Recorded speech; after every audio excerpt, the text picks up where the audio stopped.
Hello, everybody, and welcome back to another episode of the Cinema Wave podcast here at the Culture Wave Media Network, and we are here to discuss the movie taking the world by storm right now. It is the long-anticipated 20-year follow-up to The Devil Wears Prada, titled The Devil Wears Prada 2. I'm going to be one of your hosts for this episode. My name is Darian Zach. I am joined this time by Liz Seiko. Hello. And Zach Miller. How you doing, guys? All right, everybody, gird your loins. Gird your loins. Let's get ready for a very intense conversation surrounding a cultural phenomenon of a movie. There's a lot to talk about with this. There's a lot to talk about. I want to start on a pretty amazing statistic that came out for this film that I believe it's made close to, it's 233.1 million worldwide thus far, which is 230% of its $100 million budget in 48 hours. It's made 76% of its worldwide total from the first movie in just a number of days. We're recording this on Monday, and the movie came out last week on Friday. So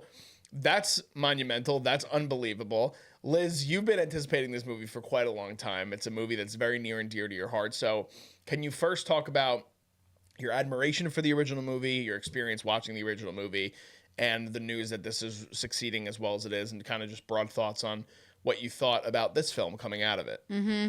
Yeah, to say I love The Devil Wears Prada would be like an understatement. I've seen it maybe 100 times, maybe more. Like, truly, I can't tell you how many times I've seen this growing up. And yeah, it's just one of those movies that, like, my sisters and I, we grew up watching it, quoting it to each other.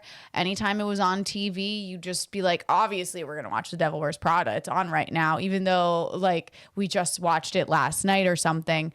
And I just love it. I think that it's one of those, the original script is just one of those stories that, like, I think why I liked it so much is because, yes, it has a romance and like relationship element to it, but like the actual story isn't centered on a woman meeting a man. Mm-hmm. And I think that's very important for young girls. And I think that that just kind of like made it into my brain of like, this is technically, I guess, like a rom-com, but like it's really not a romantic story at all. It's more about women finding their place in like the world of business and in the fashion industry. And I think that, I mean, that's also what I love about the first film is just the love for fashion and just the incredible and iconic outfits that they have. I'll forever just have them ingrained in my brain.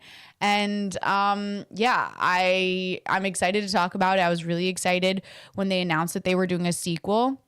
I don't think I was ever really nervous, to be honest, because the fact that they got all four of the main leads back on made me comfortable. And also Meryl Streep, I'm pretty sure, has never done a sequel before. And so the fact that Meryl signed on to it meant that the script had some heart or some like palpability to it. And it wasn't just a piece of shit like some sequels can be.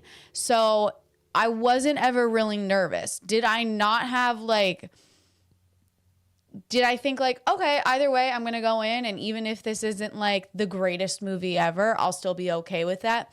Yes. But I actually went in and after seeing this movie, I enjoyed it way more than I like anticipated. Even though I knew I was going to really enjoy it, I was really happy with the story.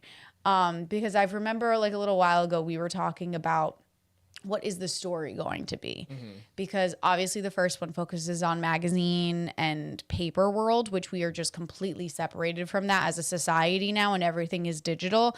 And we really didn't want to see them focus on the digital aspects, but I like the take that they did. I like the conversation that they were trying to have, and I'm just excited to talk about it with you guys today. Yeah. Zach, what about you for the first movie, your experience and your kind of time watching it for the first time, if you could recall that, and how you came out of Devil Wears Prada 2.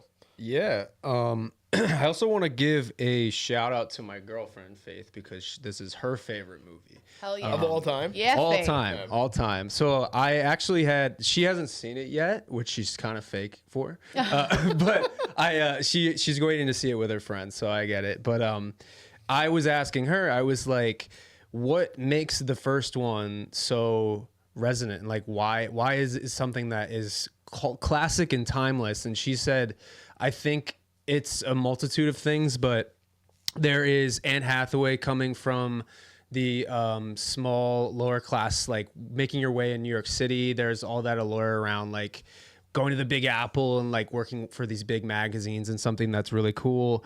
And then there's also like Meryl is iconic for so many reasons. She has so many great lines, but it's also just the way that her persona is put into effort in the screen. Because in the first movie, to have a female boss in that position, I was listening to a lot of interviews of what drew Meryl to that type of role in the first place was just finding a quiet confidence to try and put that on screen, because a lot of higher up companies like this, very wealthy companies, are run by men predominantly. And in 2006, this was like very ahead of its time. So I think there's something to be said about how you bring in Meryl Streep, who at that point is still a middle-aged woman. You're not bringing in a CEO that is just like the eye candy, hot CEO woman that is leading the way. This is like Meryl Streep commanding every scene that she's in. And it's a very like humanized performance in that way. So I was talking with my girlfriend about that a lot, and she was kind of giving me her thoughts on that. So I wanted to shout her out. But yeah, and she's also given me an appreciation for the first one just as much. But with 2, I was really excited to just see how they would build on it from the original cast, bringing them back, and then hoping that they wouldn't just milk the first material in the second one a lot, because we've seen a lot of sequels just completely go back to the original source material and milk all the jokes or milk all of the original things that we love about the movies that come 20, 30 years before that. So not that that's not okay. You can have some of that sprinkled in, but if you're dependent on that, then it doesn't make it a good sequel. So this movie has a great, rich quality to it where it is talking about a lot of the same things and it's bringing back some of the same quips and lines, but it is very interested in its own story and seeing these same characters navigate new experiences. So I thought that was really strong for the movie. Yeah. So I was the innocent bystander of seeing these movies in back-to-back days because I wanted to come in as fresh as humanly possible to a movie that's 20 years old. What an experience. It was a great experience. And it's so, I know that there's probably largely because of a problem with the film community maybe, but it's something where there was always that stigma of Devil Wears Prada being a chick flick. But for me, it's so interesting because the men that I know that have seen this movie, my brother being one of them, like he like was excited when he heard I was watching it. He's like, "What did you think of Devil Wears Prada?" Because I always knew he was a fan of the original movie. And so I don't view it as that at all. I think it's a really great female-fronted workplace dramedy that deals with a lot of an industry that I don't know that much about, but it's interesting getting to see the personalities, and it does a really, really good job of laying the foundation for what that world is for people that don't have a great understanding of what it is. My girlfriend and I saw a film at a film festival a couple years ago, a documentary about Patricia Field, who was the costume designer for the original film and is a real costume designer for the fashion world in general. And seeing that documentary and understanding what her life was, it's very reflected in the first movie, very, very much so. So I really, really enjoyed the first movie. I really, really did. And my only question coming into this one was very similar to you guys, because the way that movie ends, I'm like, I don't know how they're going to bring everybody back together. It didn't really add up to me and make sense. They kind of quashed that very quickly in this movie because the setup to get you back there is not even a setup. It's basically like 5 minutes of just explaining this is happening and now this is happening. But I think that was smart for the way that they had to move the narrative forward. And yeah, like I don't have the relationship with the movie that you do because I had just seen it for the first time, but it's a very rewatchable movie. The first one especially is very rewatchable.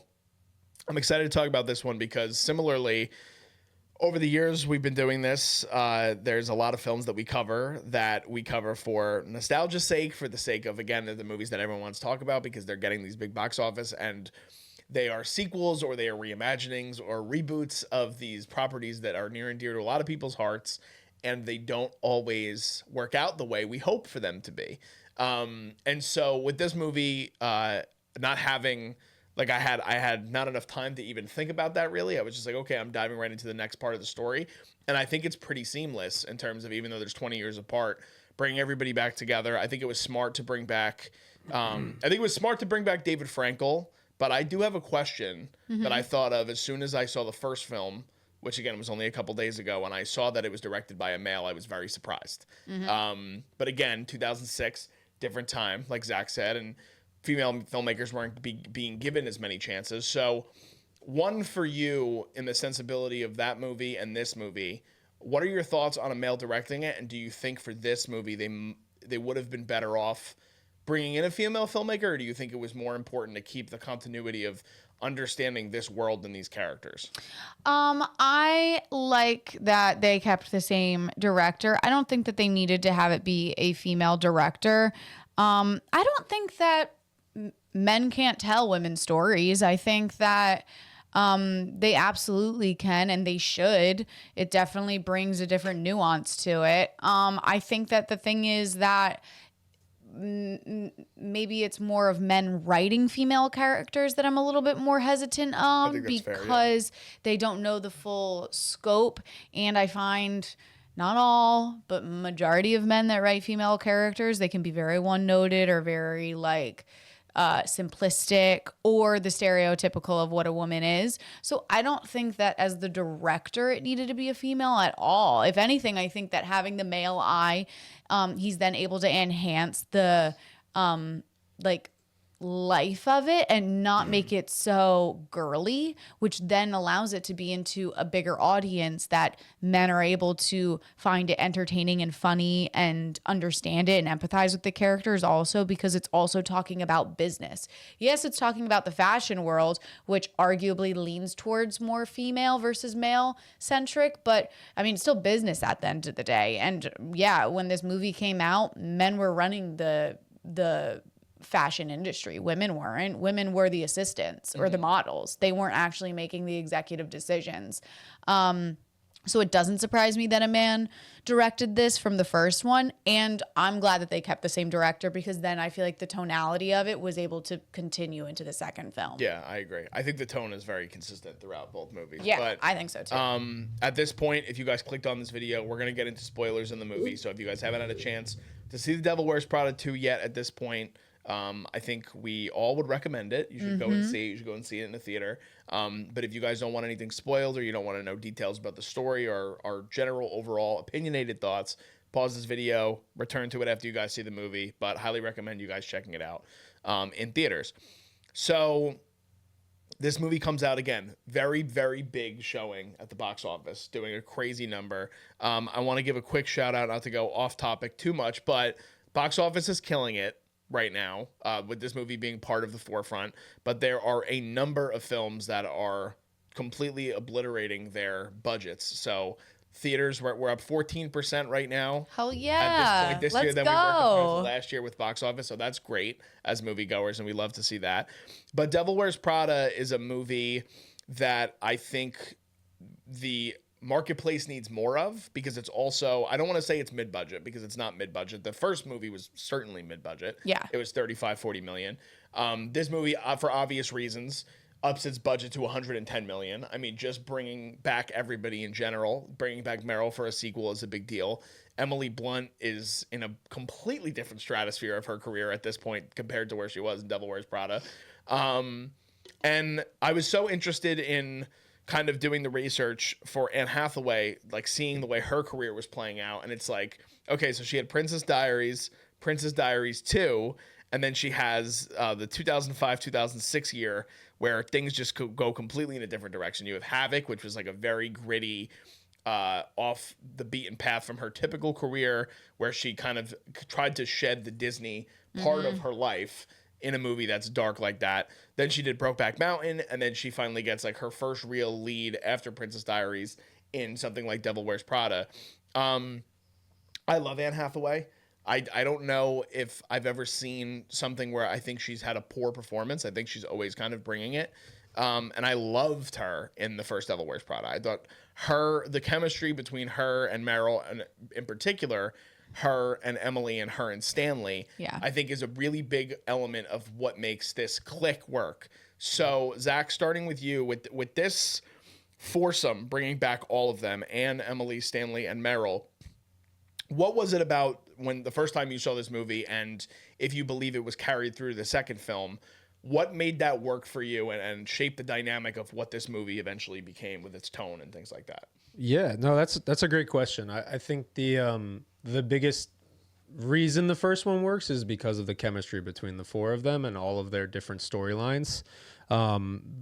Quick shout out too for Anne Hathaway. She has 5 projects coming out this year. Yeah, she's a big year. 5. Her and Zendaya. It's the year of Anne Hathaway and Zendaya. Yep. For Yeah. sure. Both It's of them, I kind think, of have, crazy. 5 projects coming out. Yeah, and I mean, at least 2 of these will be monumental, The Odyssey and this one, and then she has some other stuff. She had But, 2 movies in the theater at the same time Yeah, this weekend. Mother Mother Mary. is in theaters right now too, an A24 movie she's a part of as well. I got to see that one, and there's Verity later, and then End of Oak Street. It's a sci-fi horror.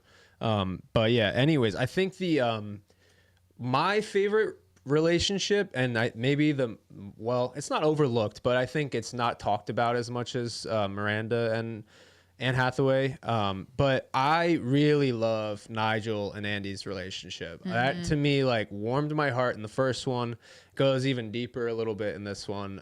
But just seeing the amount of care that they have for each other. Stanley Tucci also, you were saying how Emily Blunt was in a different stratosphere. I feel like Stanley Tucci was constantly overlooked in 2006, you know, and then he does The Lovely Bones, and then he started doing some other stuff, and he really climbed the ladder for people and got on so many people's radars. So he has such a phenomenal charm that he brings on screen.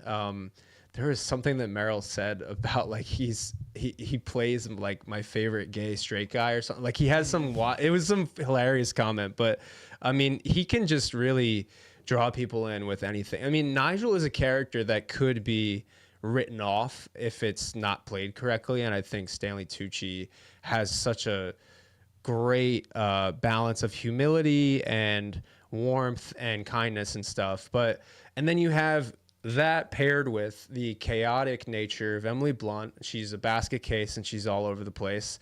And then you see what the influence of power can do to that in this second one, which is really great. And then I even liked in the second one here, I made a note of it too, but just how Miranda was so powerful in the first one, and then in this one she's kind of stripped of a lot of that, or she's fighting to maintain that power. Like she has to earn her place at the magazine and show why she deserves either a promotion or just to keep Runway and keep in charge of Runway. So I thought that was really interesting to see her kind of fight for that in this movie. And then Andy is taking her journalistic integrity to a different lengths. She has many opportunities to write a slanderous novel in this film, which I thought was really compelling, but she maintains that warmth and kindness and stuff, and that's kind of been the backbone of her character. So I really liked how Anne Hathaway just naturally inhabits that kind of character in most of her movies. So yeah, she really does a great job with that kind of stuff. But yeah, I think Anne returned to the character like seamlessly. Like Yeah. it almost feels like, and again, she's so beautiful, and the fact that it's 20 years later and like she looks the exact same is just like the craziest thing ever. Meryl obviously also looks very similar. incredible Yeah. and looks very similar to where she's at. I know you're a big Meryl Streep fan, and this is a role that is iconic in. Here's the thing with Meryl Streep. She obviously is regarded as one of the greatest living actors dead or alive that have ever existed, male or female. I think she has the record for most Oscar nominations. If not, she's up there. She does. Yeah, I think she has the record for Oscar noms. She's a 3-time winner, I believe. She is. Which is tied with a handful of other people, but not very many. But this is like the pop culture role for Meryl. This is like Meryl didn't do franchises. She didn't do anything like that. And again, like you said, this is her first sequel. So I'm curious your thoughts on Miranda Priestley as a character in general and how you saw what kind of going off of what Zach said, that transformation happened, because you can sense pretty early on in the film that this is a very different Miranda than 20 years before, even though we do have that awkward introduction of her not knowing who Andrea is, and you can't really tell if it's more tongue-in-cheek or if she's being honest and being like, I don't know who you are. It's been 20 years. I don't remember you. So what is your relationship to Miranda, the character, Meryl as an actor, and what were your thoughts overall when you started to kind of see the way that this was shifting in terms of the way that the identity of Miranda was changing over this 20-year period now with the sequel. Yeah, I would say, I mean, I just feel like the only way that I really saw Miranda is just like this ultimate like bad bitch that is running circles around all of this industry. And like, yes, she's supposed to be like the devil that's wearing Prada, but like you also can't help to just like love her and also have empathy with her. But that is also the story. That is the whole point of the first film, is to see that this woman that pretends to have it all together and has all this power, and you think that she just has the world in her hands, is still struggling, is still having a marriage that's falling apart. She's still a human. She still gets overlooked from getting the next promotion, and that she's also playing the game of like trying to make it in this industry. She's not sitting there comfy. She's trying to compete with her bosses and show that she's not too old, that she's able to play and she's able to stay with like the younger girls that are coming in here and show them up. And so I think that there's a lot of empathy for Meryl. And now going into the sequel, I really like that they make her almost seem a little bit less powerful, because it's also with the times, you know, like today in 2026, I thought one of the funniest like small moments was that she has to hang up her own jacket now. Like she can't just throw it on people's desks. And the way she plays it. Yes, and the way that she plays it, like it's the like heaviest thing and it's the hardest thing for her to ever to do. But like just a small thing like that, yeah, like people can't, you today, maybe certain CEOs, if they had a long relationship with their assistant, can say like, I'd still like you to hang up my coat. But like, no, that's not in job applications anymore. Of like the requirement is for you to get thrown a jacket on your head and then you have to just deal with it. So I think that they've really made her character, that role, be within the time frame also, and like showing her like saying things when they're at the table meeting with people and her assistant is like, no, you can't say that. You can't say that. Like there are people like that in this world that have been in industries for 20 years and they still say things, and they don't recognize what they're doing. They don't recognize what they're doing. And like, yes, certain things that Meryl said are funny because it's like Meryl Streep and we're in The Devil Wears Prada. And so what she's saying isn't horrible, but I think it still puts into perspective that even a woman of power is saying inappropriate things because she's been in the industry for so long. Yeah, I loved my favorite moment of humor is when eventually we get BJ Novak coming in as the Tech Bro CEO, and he thinking about the way in that first film everything was about, like, even when Miranda, like thinking back to when Miranda asks Andy to go get her a steak in 15 minutes. Yep.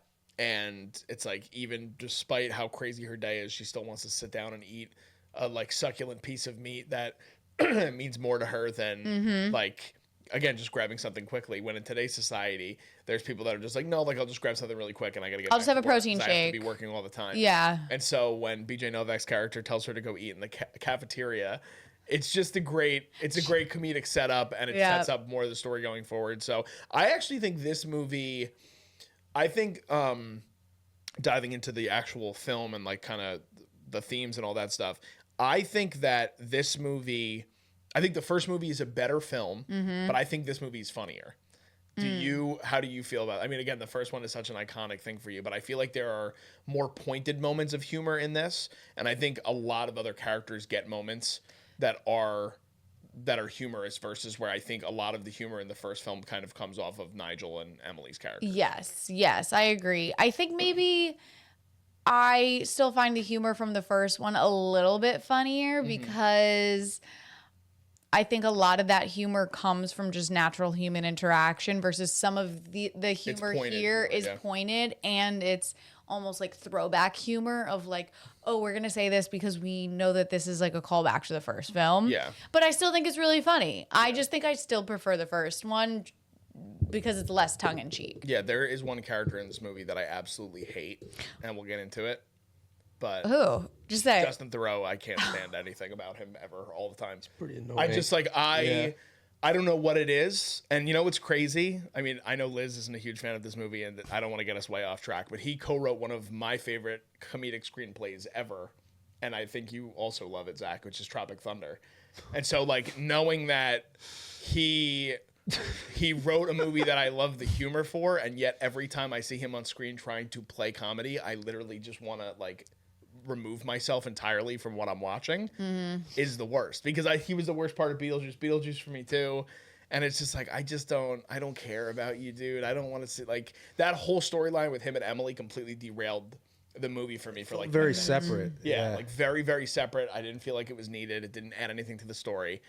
And I just couldn't stand it. But other than that, I mean, I have nothing but positive things to say about the movie for the most part. But that was a literal derailment of the train for about 10 minutes for me where I'm like, dude, please get this guy off screen. I can't handle it. And I know his character's supposed to be pompous and stupid, but it's like this guy gets double the amount of screen time as fucking Lucy Liu. What are we doing? That's like, true. what are we doing? Yeah. You know? But anyway, that's just one. I think they were trying to do oh, he's Bezos. In a way, that's what Like I the was thinking. cackling I and think the- that they yeah. were trying to do like, oh, we're making fun of like the powers that be in this Yeah. world today through him. But I think what you didn't like is that him as the actor was in on it versus just like playing the person. I'd rather him play it straight. Yeah. Yeah, like just play I'd it rather him straight play it and like straight play the and let it character naturally happen, versus yeah. being like, oh, I'm the actor that I know we're making fun of a person through this role. So ha ha ha. I know why you didn't like that. Wasn't about it whatsoever. But he also wasn't on screen enough for me to like really care. Yeah, which is fair. Yeah. But what about Emily Blunt returning? Because again, kind of retroactively thinking about where her career was in 2006, she was not a name on the radar of many people at all. Now she has multiple Oscar nominations since the first movie came out. I would argue she's probably at the same level as Anne in terms of like call sheet now. Like she's getting probably very similar offers to Anne, if not like she was in Girl on the Train, and I'm like they probably offered that to Anne Hathaway first. Probably. Like so they're very similar now in terms of where their careers are at. So bringing her back and kind of giving her a different mode, which what they did with her. She was kind of a secondary villain, a secret kind of twist thing. How did you feel about them taking her character and doing something like that? Did you like it? Did you not like it? Starting with you, and then we'll go to Zach and see what he thought about the whole antagonistic aspect of the film. It makes sense to me, and like I understand. First of all, I think that she probably came onto this set and just had like the time of her life playing this character again because it's such a fun character and different than the roles that I feel like she's playing right now. So she probably was just like, I don't care what you have me do or what, just give me crazy hair and like these wild outfits and I'm ready to go. I mean, it makes sense because like I think that it adds another level to it. I think it would have been too easy of a script if it was just a completely new person that has nothing to do with their world coming in and being the like enemy or like the person that's like ruining everything for them. But I think that by keeping Emily's character like the person that's causing all of the chaos in the end and potentially changing runway forever shows that like everybody really is just chasing power at the end, and like she is hurt also from what happened previously, and I think it just adds a whole nother layer. Do I think that like it was a little gimmicky and like very easy of like when they're all in the room and then Meryl just happens to know like ask her about it. Like she's doing it a little easy, but I bought into it already. So I was like, I buy it. Let's see what happens. Yeah, they do. There are a few conveniences with this movie. Yes. They find some easy ways in and out of things to kind of make you as the viewer just be like, all right, I'm in for the ride. But I don't know how else they would have brought her character back into like the full form that we needed her to be if she wasn't the antagonist, you know? Otherwise it would have felt like she just was thrown in there just to be thrown in there, not necessarily relevant. Because I don't know what else would she have been relevant to the plot for. Yeah, Emily and Nigel both sticking by her side for 20 years just doesn't make any sense. Nigel, I understand. Like both of them though, I think it would have been a little too heavy-handed. Yeah, because Emily at the end of the other film felt betrayed by both Andy and Miranda, and so in my mind, it does make sense that she'd be like, I'm going to shoot my shot and I'm going to rip the thing that these people ripped away from me 20 years ago. Yeah. Zach, what did you think about the way they handled Emily's character in this film versus the first? I really liked how, like, kind of what you're saying, the revenge aspect and that kind of thing, because I feel like with rivalries among other brands and stuff in the fashion industry. There's a lot of vendettas and grudges and stuff. And I mean, even on the night that we're recording, this is the Met Gala. So I can imagine there's a lot of angry assistants being like, I can't believe that Armani would wear this, or, you know, put out that color. We put out that color, you know, that kind of thing. So there's a lot. I mean, but her character is also run by this materialistic side. And Andy even refers and says, like, you idolize Miranda. So when that kind of got stripped away, that was like all that she was for Miranda. And when she loses sight of that, it kind of wipes out her foundation in a way. So I also saw Emily Blunt in an interview said, with the passage of time in the 20 years since, like, where was the character here? And she said, to play someone who's in a constant state of outrage is very fun. I'm not sure she's softened with time, and the quest for success is very tasty, but she's a complete lunatic, but I find her fun and even more insane with her power. So I think it's just like, there was a void that was opened up with her not being the assistant for Miranda Priestley, and her void had to get filled by something. So she chased power. And I think she's like, I have to be like Miranda. I'm going to go after it by any means necessary. So she went right to the source. She tries to find sugar daddies in a way, you know, and just get in circles that can buy out runway. And I liked that motive too, because that happens a lot. We watched that happen in Succession a lot too. But just power plays and big business. And I liked her motivation too, you know, but like you were saying too, Liz, if, like, let's just say Justin Theroux was a less goofy character and he was just a cutthroat businessman, he came and he tried to buy out the magazine, I feel like the stakes would be a little less, like, very diminished. Yeah. But having a character that we're familiar with and seeing her arc over the two movies to try and get to this point, I felt like raised the stakes, or at least made it more interesting to follow why she would get to that conclusion, and then where is it going to go from here? Yeah. So, we talked a little bit. This is a big talking point outside of in outside circles, which I think is interesting.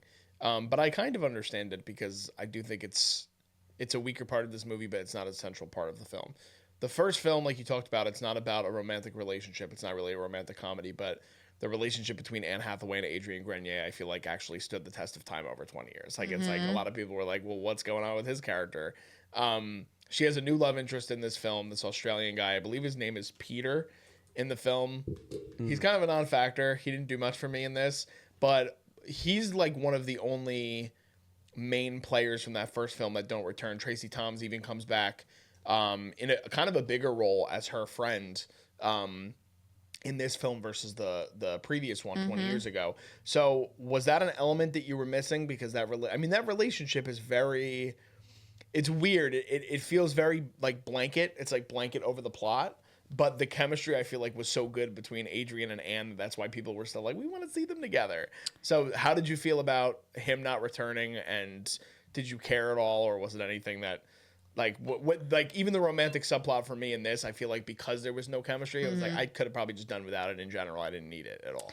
Yeah, no, I did not miss Nate. I think Nate is toxic as fuck He's the for villain. Andy. He's the villain. Yeah. Secretly, Miranda is not the devil. He's the devil, and he's not in Prada. Not everybody agrees with you, though. No, I don't care, because they're all wrong. Because he is the absolute villain of that story. He wants to suppress Andy. He doesn't want to let her fly and flourish and go experience things. And he just wants her to come home and eat his French fries that he's making, that he gets to bring home from work. And he wants to live in a shitty apartment with her and not let her wear, like, Gucci boots. But anyways, no, I would have been disappointed if they brought him back just to bring, like, Adrian back, because for me, Andy outgrew Nate. Yeah. Like, Definitely. yeah, and, like, on a simple term, like, yeah, she went to Paris and, like, lived life without him. And, like, I just feel like if she was back with Nate, we would have been starting all of a sudden at square one again and finding who she is. And, like, that's not it. And if anything, I buy that she's never gotten married or really ever had, like, a long-term relationship, because she's just been devoted to her work. And to me, that's more realistic, because that is the world today. Like, sometimes you have to marry your work if you're that passionate about it. You don't have time to be dating other people, especially if you had a Nate in your life who is like a fucking vampire. I didn't realize he was on Liz's list of top 5 least favorite characters in the No, history. he's horrible. 100%, He's yeah. horrible. Are you kidding me? He's Yeah. upset that she like was late for his birthday. She's at like the Met Gala event. Yeah. Like, are you kidding me? Like, it's what are you turning 27? Like, grow up, dude. Yeah. Grow up. Yeah. What you had? Oh, and she brought you a cupcake. Be happy about happy with it. the Be cupcake. happy about it, and be like, you look fine as hell. And support her. Yeah. And I think I agree. I feel like this was really, if he was back in it just for the sake of nostalgia, I think that would be a miss. And it is about Andy's character growing.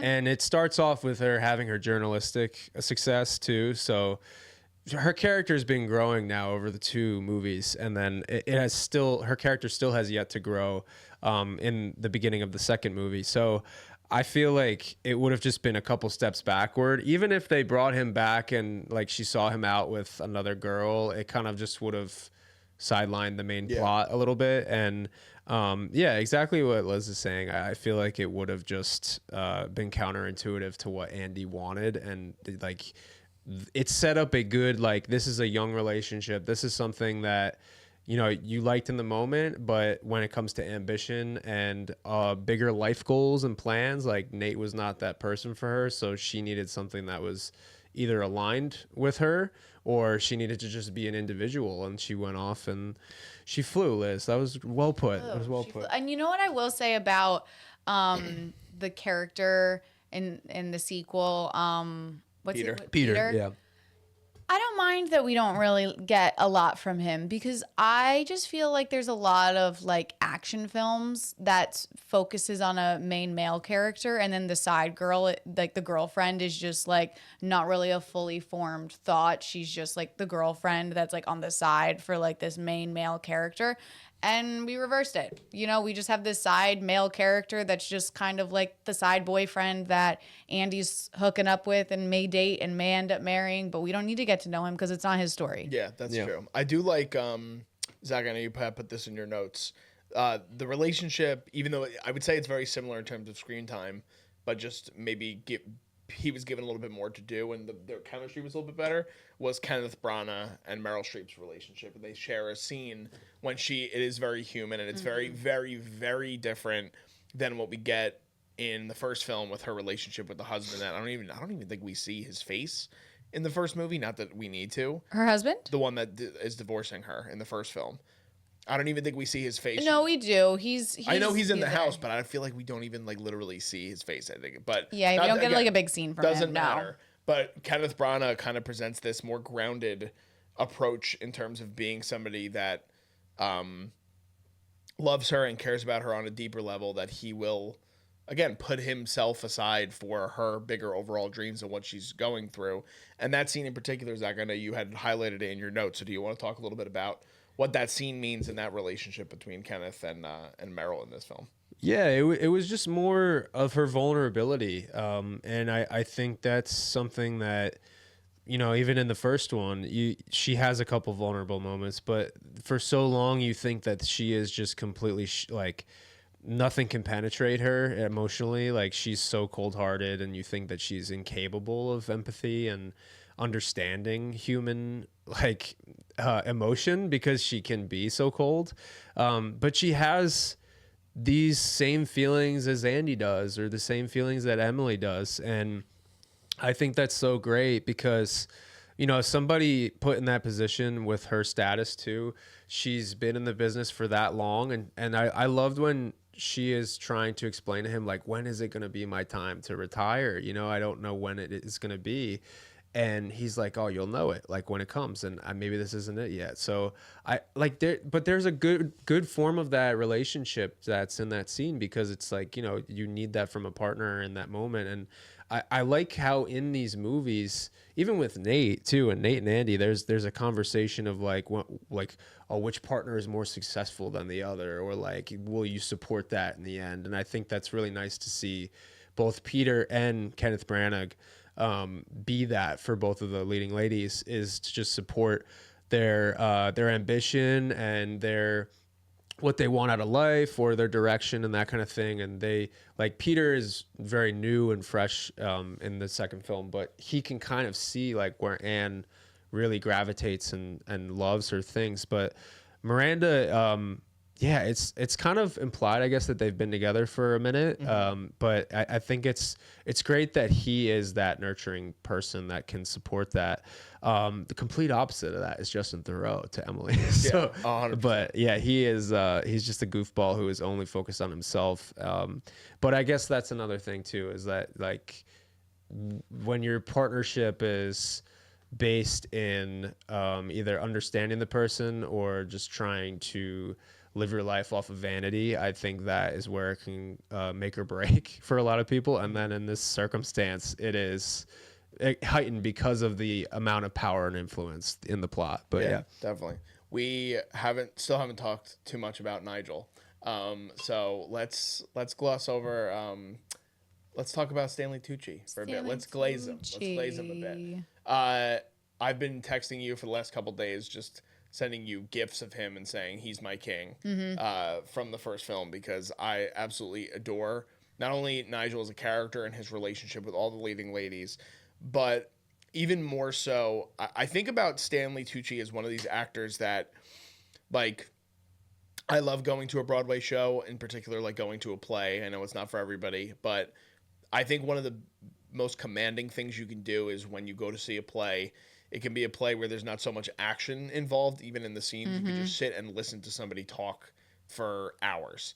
And I think there's a handful of actors and actresses that can grab that attention from you. And Stanley Tucci, to me, is one of them. Like, I think about him even in things like Spotlight. There was a movie I saw a few years ago about the aftermath of 9/11 called Worth. And I saw that. He is, every scene he's in, I'm just completely fixated on every time he's talking. And that's who he is as an actor to me. Everything I feel like he does, he elevates to a certain level. Like one other, like, if a film is given a 6 on IMDb, it's an immediate 7 because he's in the film. So his character in the first film is very important. And in this movie, he finally kind of gets his due by the end. Yeah. So were you happy to see that? And what's your relationship with Nigel as the character over the 20 years with both films? Yeah, I loved that, like, story, small little line of Andy being like, you need to, like, go tell her that you want to be, like, in the front, and him being like, no, she gets that from everybody. Like, she does not need that from me. And it just shows that his character truly cares about Miranda as a person. It's not that he's trying to get one up on her or make it up another level in the industry. He just loves this industry. And then the fact that she, like, finally recognizes it and, like, gives it to him, low-key, I was like, oh my God, Nigel, he finally gets it. And yeah, I think Stanley Tucci is just, he's a more, like, I love seeing him on camera. Hunger Games, I think, too. Like, he's just so transformative. Also, if you don't watch his Italy show of we have him, to start it. what is it? Searching for Italy. Incredible. Literally, you watch him eat, like, a bowl of pasta for, like, 10 minutes, and it's just, like, the most riveting thing watching him. So that's what I meant when I first said in the beginning that I wasn't really worried about this, because having him also, so like if it was just Anne Hathaway, like, signing on, and then it was going to be some like Meryl wasn't in it or Stanley wasn't in it, I would have been like, what the hell are we doing? But the fact that they were getting, like, Stanley Tucci to come back in, who is kind of still doing acting, but it's not like, it's not at the forefront for him. No, like, he's really doing, like, these side quests. He's a brand now. He's a brand, okay? He's a chef. He's a cook out here. And so I was like, okay, if he's coming back on for this, like, either way, I'm going to love it. He does amazing work. I really, really want him to get more flowers. I think that everybody knows his name and everybody knows him now. But, like, I want him to, like, get more nominations. One Oscar and, nom like, I in don't his know. Well, career. he has only one nom. Yeah. What is it for? Lovely Bones? Yes. You could argue that he could have been nominated for Conclave 2 years ago. You could have argued, but that was a big year. Spotlight too. So. Spotlight was smaller, but yeah. Yeah. Spotlight's so tough because that ensemble, it's so many it's very characters. good. You know what? Give him it for Nigel. Yeah. Give him it for Nigel. I'm actually, Come on. I mean, that's, again, I think that might have been a timing thing, because I just feel like film, like, I don't think people looked at Devil Wears Prada as something that would have been prestigious enough. Yeah, and I don't know. I'm sure. Yeah, it was nominated for 2 Academy Awards. I think it was costumes. It won 4. And Meryl. Wow, I didn't know Meryl was nominated. Well, Well, that's great that Meryl was nominated for Devil Wears Prada. Go off, For Meryl. 21 leading. nominations. 21 nominations. Go off. Ever. One tattooed on my arm. I will. Patricia Field also. Yeah, for costumes. I will say I do love the costumes more from the first one than the second one. I was actually going to transition to the fashion and see your thoughts on. I the way do, things kinda but I played think out. that it's also just like a nostalgic thing of like I watch things that are like I'm rewatching reality TV from like early 2000s Jersey and Shore. yeah, Jersey Shore. No, Tank tops. Yeah. no, but like I don't know. There's something really. Maybe it's nostalgic, but like not really. I just think that the fashion then was so cool, and like maybe it was because I was growing up watching it and like idolize. Like We're heavy in nostalgia core right now. Yeah, For and, like- millennials and for like it's happening. And I for think it's sure. also because the first movie like romanticizes New York Yes. in such a At a way different too. time, And so yeah. then it's like New York fashion and it's just the height of it. And so for me, I prefer the fashion from the first one because for the second one, very cool fashion. It's a little bit too like weird for me. Like it's not really like streetwear anymore. It's a little bit more like heightened couture, which I just don't love, but some people really love that. So for me, my personal taste, I didn't love it as much. Do I still think it's wild? And I'm sure that in like 10 years, we're going to still be looking back at like Meryl's like The red gown or the the red gown, yes, but then that one jacket that she was wearing that had all those like frills.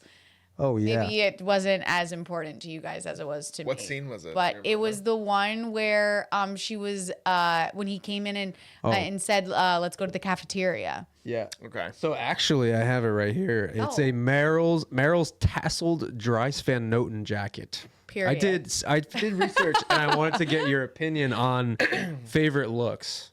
I Should loved that jacket. Should I? Okay, that's your jacket. I loved Cool. that jacket. What else did I love? I mean, Emily's Dior outfit, the moment that we see her, pretty iconic. The fact that she was also wearing like all Dior until she was fired or just I love like the random digs. I'm not like a big fashion person, but I always find like the fashion digs really funny of how like at the end of it, they're like, she's like, oh, well, how are you doing at Coach? Yeah. And Yeah, like, yeah. like Coach isn't a bad brand, but it's Yeah. definitely not Dior. And so like it's just like small things like that make me laugh so hard. Yeah. So yeah, the fashion was really cool, but I prefer the first one.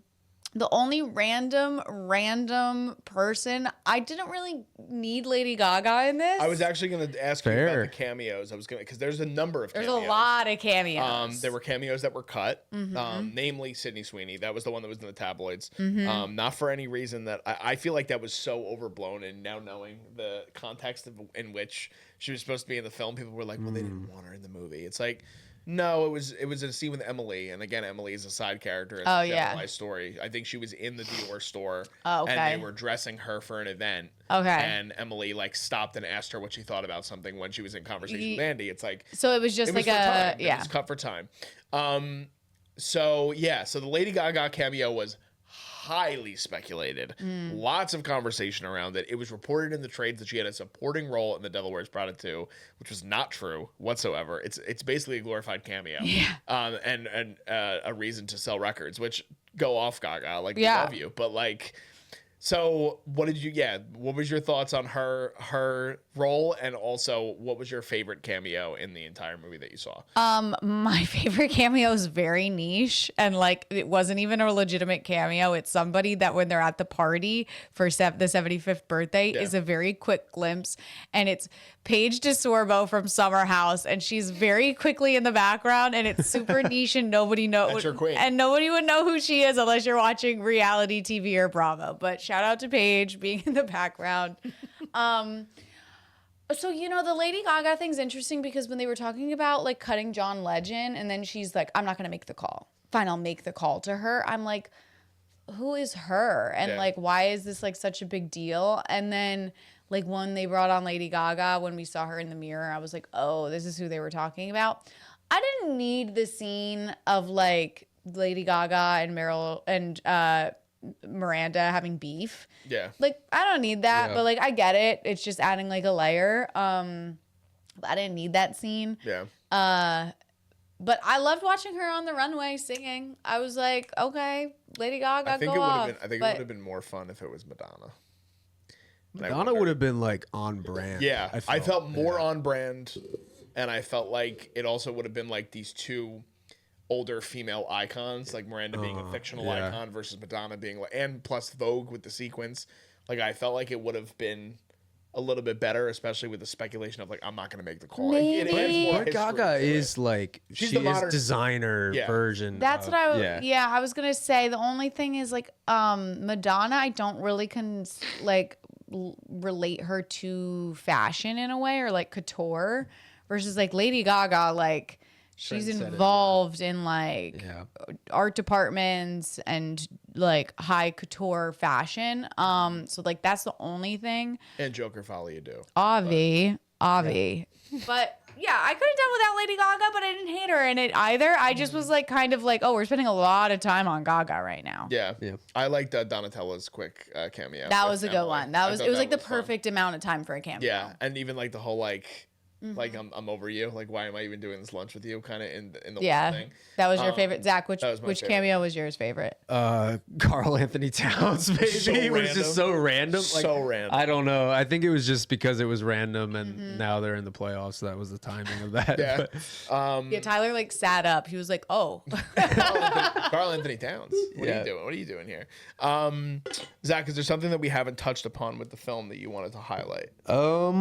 I just have a lot of facts that I thought were interesting. If you guys want Go to for talk it. about them, I always like reading film facts. So, the scene that was at the Galleria Vittorio Emanuele, which is the plaza like at the mall, had to be filmed at 3:30 in the morning in a single take to have the gallery empty. The government refused to close the space for one night only, because they received so many visitors in a day. That was a beautiful sequence. Oh yeah, I loved it. It was alone in there. it was awesome. gorgeous. Yeah. The costumes for the movie, which were done by costume designer Molly Rogers. She was the assistant costume designer to Patricia Field in the first one, so this was her time. But also, they will be auctioned off to benefit the Committee to Protect Journalists, a nonprofit organization that promotes press freedom internationally. Stanley Tucci is also married to Felicity Blunt, the sister of Emily Blunt. I did not know that. Yep. Anna Wintour, who the character is famously based off of, although they've never 100% confirmed that, but people really give that the validation. But she had a brief scene for the film that was cut from the final film, but will be present on bonus features on the streaming version. Director David Frankel confirmed the former Vogue editor shot what he called a gag take that wasn't able to be used because Wintour missed her cue and appeared partially out of focus. And then he said, "I can't ask Anna to do take two."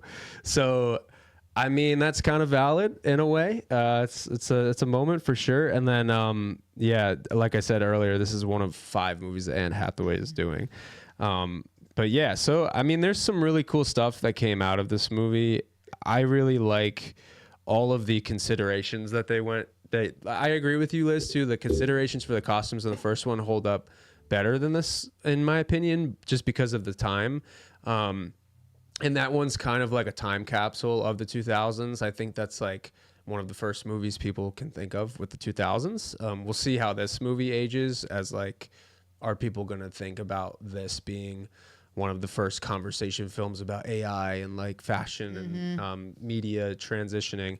Maybe. But I did like the style in the first one more. But I really also just liked how there were other design elements in this film. There was something that I noticed with her office that was really interesting. I thought her office kind of stayed similar to the first. It was still very white and modern. It was updated for sure, but I thought that it was really cool how the rest of the floor was updated and not really her office, just kind of symbolizing that she is trying to be conservative and keep some things the same, and just preserve it. So I thought that it was really cool how Miranda was like trying to be a preserving institution of fashion for runway. And it was a well-handled movie about journalism and moving into the AI age and digital media and that kind of thing. It wasn't too on the nose. So I think that's something that I'm glad we talked about too. But yeah, I really just liked how this handled the new era that we're in compared to 20 years ago. Yeah, But definitely. It was a movie that still hit all those member berries of the nostalgia, but then also stayed true to kind of advancing conversations around all the things that you just talked about, Zach, and still making a statement for the current time. So I think that was good because with all these legacy sequels that are upcoming and the way that things have been handled, like I think, Zach, you would put it in your notes, and I agree. It's like this is like Top Gun Maverick for females. Like it's like it hits a certain pitch in which that it's a film that rings true and has a cultural impact on the way that females were viewed in cinema and the way that stories were being brought to the forefront of this caliber. And Top Gun was something that, like, when the sequel came out 30 years later, it became a moment again. And it was a moment even in cinema, like the way that Tom Cruise fought for it to be like, no, like this movie's going to be released in theaters because it's important. Yeah. Because the way we're doing certain things. I also like feel like even with the Top Gun Maverick analogy, that's a well put angle too. I didn't even consider that, but I was even putting that in there too, just with how Maverick elaborated on the material in the first movie, and then this one elaborated on the material in the first one as well. But yeah, it feels original in its own right, but it's very nice to see familiar faces in that thing. Liz, I have one more question for you too. We kind of talked about it, but just with like movies like Barbie and then seeing more forward thinking, I think female centered plot lines and that kind of thing. Do you think that movies like this push the needle for representation for women in movies? And like, what is that like for female audiences to see more Barbies being made, more rom-coms and bringing back A-listers for something? And like, what does that mean to you or to other people you think you've talked to about this? Yeah. I personally think that the rom-com genre is really fallen off. I think that like right now, all that we're really getting for like rom-com is kind of like B, borderline C movies that are coming out on Netflix that are like AI written scripts that are just about like a teen romance, and it's really not well done. But I just think about the early 2000s of how there was this absolute run of like very well done rom-coms, and they were funny, and yes, they were probably geared more towards women, but it wasn't necessarily only for women. Like men could watch it too. I'm thinking of like How to Lose a Guy in 10 Days, you can do like 27 Dresses, like that world. I just don't see it right now. And so like making a movie like this and having it do so well in the box office, I hope that it kind of sparks people to be like, oh, wait a minute. People want to go and watch female stories that are not just dramas of like I loved Hamnet, but like, you're not going to get everybody to go see Hamnet because not everybody wants to be crying on the floor because of a woman. Broken women. It doesn't always have to be about a woman going through the absolute most traumatic experience that you can ever possibly think of. It can be a woman dealing with everyday issues and being a normal person that anybody can relate to. It doesn't always have to be super heightened. And I hope that we can see it. We don't need big budget films for this too. We can do smaller budget, but I think that if they can see that this world needs these stories, I hope that people make them and can make them fun and have it be like girls' night again. But I don't think it's necessarily has to be geared only towards women. I think that these stories, yes, because it's led by a woman doesn't mean that it has to be only for women. I wonder where are the Nancy Meyers of the world? Like, she is the type of filmmaker that, like, all the films that she's made, like, I mean, The Parent Trap, The Holiday, Something's Gotta Give, It's Complicated, The Intern, and, like, it's been years now. She just signed up to do another film recently, but, like, she's iconic for the stories that she's able to tell, and she has these mid-budgets that are able to do gangbusters at the box office because they're human stories, because they aren't elevated, but they deal with real world relationships between men and women or women in general. And I don't know, I feel like a lot of like, and that's why I love Greta so much, because I feel like what she's able to, like, Little Women I love all of Greta's movies, but Little Women is my favorite of her films. And I think it's because you have such a great relationship between all the female characters that brings apart not something that is built around, again, whether it's like something that's heavy or it's something that's super overly dramatic. It's just girls being girls and dealing with their relationships with one another and with men. And I just think that we need to see more of that. We're not seeing as many of those things happen. And I think Celine's Song is one that we leans toward heavier material. Yes. Like but that Materialist was a little bit lighter, but it was structured differently. But yeah, it was very I would say that arguably people thought that this would have been like Colleen Hoover stepping into like this new world, but she completely fell off of it because of the Blake Lively drama. Yeah. And I've read her books, and I don't think her books are the best. Yeah, I think that they're very B, but like, I mean, that's it ends with us to me like doesn't hold a candle. To, it feels like diluted a little bit. Yeah. So it still has to be tapped. Like what you're saying, DJ. It's still like we need more Nancy Meyers. We need more people making. I want to see like more How to Lose a Guy in 10 Days. I want to see more 13 Going on 30s. Like I want to see those. And not remakes. No. I don't. No, I don't. 13 Going on 60. Like, no, they're doing a full reboot of 13 Going on 30 with a new cast. A like legitimate remake, not a sequel. On our channel not a sequel. They're making a remake of it, which I'm like, why? Why? I'm so annoyed by it. Yeah, I agree though with the rom-com thing too, because I feel like I haven't. The last romantic comedy that I saw that I really enjoyed, it actually ironically was a Netflix movie. Did you see Set It Up? Mm-hmm. I like that one. And that was Glenn Powell before Glenn Powell was like, now he's in every rom-com ever made. Yeah. Basically. But I thought that was good with him and Zoe Deutsch, and that was a female director, and Katie Silberman wrote it. And she's getting a lot of deals in terms of writing and things like that. But now we're getting off track a little bit. Sorry. But no, that's totally fine. Great conversation. Let's give our wrap-up thoughts. Let's give scores.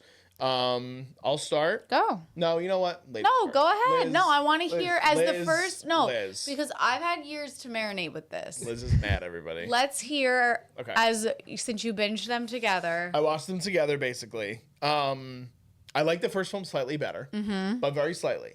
I really did enjoy this movie a lot. Me too. It hit all the member berries in the 24 hours I had to digest the original movie. But again, I just think the grouping of talent between Anne Hathaway, Meryl Streep, Stanley Tucci, and Emily Blunt, it's very hard to do wrong by them. And as long as you have a strong script, I'm very happy that I believe her name is Aileen Brosh McKenna. I believe is the screenwriter's name. I don't have it up now, of course.